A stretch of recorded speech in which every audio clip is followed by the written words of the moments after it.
कोकाटेंचा राजीनामा कधी होणार, मंत्रीपद कधी जाणार, आमदारकी कधी जाणार या सगळ्या प्रश्नाची सध्या उत्सुकता आहे। निर्णय कधी होणार याबद्दल आज आपल्याला चर्चा करायची की त्यांना वाचवलं जाणार, पुन्हा एकदा वाचणार आहेत का की अटक झाल्याशिवाय, शरण गेल्याशिवाय पर्याय नाही। या सगळ्या मुद्द्याची आपल्याला चर्चा करायची आहे आजच्या बडे मुद्देमध्ये। पण एक महत्त्वाची बातमी ही की ठाकरेंची शिवसेना आणि शिंदेंच्या शिवसेनेतला संघर्ष अक्षरशः टोकाला पोहोचतोय, शिगेला पोहोचतोय। निवडणुकीच्या काळात शिवतीर्थचं मैदान कुणाचं, इथं सभा कुणाची होणार या मुद्द्यावरून ठाकरेंची शिवसेना आणि शिंदेंची शिवसेना यांच्यात जोरदार झुंजली। शिवतीर्थ मैदानावरून आरोपांचा आखाडा, सभेच्या जागेवरून ठाकरे शिंदेंमध्ये सामना, टेस्ट ट्यूब बेबी म्हणत राऊतांचा हल्लाबोल। तुम्ही अमित शहाची टेस्ट ट्यूब बेबी आहात, तुमचा नॅचरल जन्म नाहीये। शिंदेंच्या शिवसेनेचाही राऊतांवर पलटवार। त्याला काय काम आहे, आता बरं वाटलंय, 8 दिवसानंतर दवाखान्यातनं बाहेर आलेत, काहीतरी बरळायचं म्हणून बरंच सुटते सकाळी उठल्या। महापालिका निवडणुकीच्या प्रचार सभेसाठी मुंबईत शिवाजी पार्कच्या जागेवरून रस्सीखेच सुरू झाली आहे। शिवतीर्थावरच्या सभेसाठी ठाकरेंच्या शिवसेनेसह मनसे आणि शिंदेंच्या शिवसेनेनं सुद्धा अर्ज केलाय।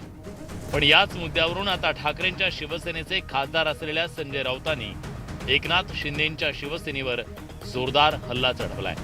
शिंदेंची शिवसेना ही शहांची टेस्ट ट्यूब बेबी असल्याचा घणाघात राऊतांनी केलाय।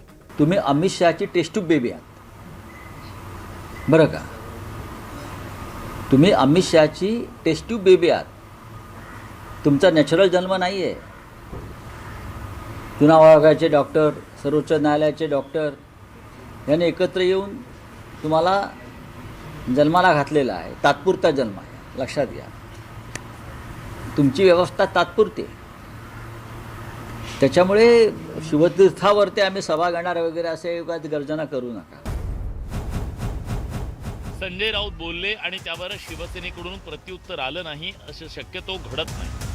आताही राऊतांनी थेट टेस्ट ट्यूब बेबी म्हणत टोला लगावल्यानंतर शंभूराज देसाईंनी पलटवार केला। त्याला काय काम आहे, आता बरं वाटलंय, 8 दिवसानंतर दवाखान्यातनं बाहेर आलेत, काहीतरी बरळायचं म्हणून बरंच सुटते सकाळी उठल्या। तसल्या बोलण्याकडे आम्ही कुणी लक्ष देत नाही।